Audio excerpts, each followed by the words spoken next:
Hi అండి. తేగలు అన్న పేరు ప్రతి ఒక్కరికి చాలా సుపరిచితమైంది. ఈ తేగలంటే ఇష్టపడని వాళ్ళు ఎవ్వరు ఉండరు. ప్రతి ఒక్కరికి ఇష్టం. అయితే ఈ తేగలని మాత్రం మా సైట్‌లోని పాతరేసి తీసుకొనొచ్చారు. అంటే పాతరేసిన తేగలని తవ్వి కుండల్లో తంపడేసి తీసుకొచ్చారు.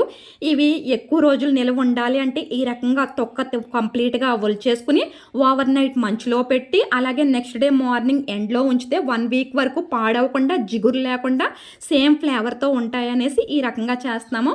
ఈ తేగల్లో అత్యధికంగా ఫైబర్ ఉండటం వలన మన డైజెషన్‌కి చాలా మంచిది. కాన్‌స్టిపేషన్, మలబద్ధకం సమస్యతో బాధపడుతున్న వాళ్ళందరికీ ఈ తేగలు చాలా బాగా రిలీఫ్ ఇస్తాయండి. అయితే ఈ తేగలు తీసుకొచ్చేసరికి వేడి వేడిగా ఉండి మంచి స్మోకీ ఫ్లేవర్‌లో ఉన్నాయండి. అందరం తలకో 4 పట్టుపడితేలోకి వారం రోజులు కాదండి, ఓవర్ నైట్‌లోనే అయిపోయినాయి. కానీ ఇక్కడ జాగ్రత్త ఏంటంటే దగ్గు, ఆవేశం కంప్లెయింట్ ఉన్న వాళ్ళు మాత్రం తేగల్ని లిమిట్‌గా తీసుకోవాలి. తీసుకోకపోయినా సరే పర్వాలేదు.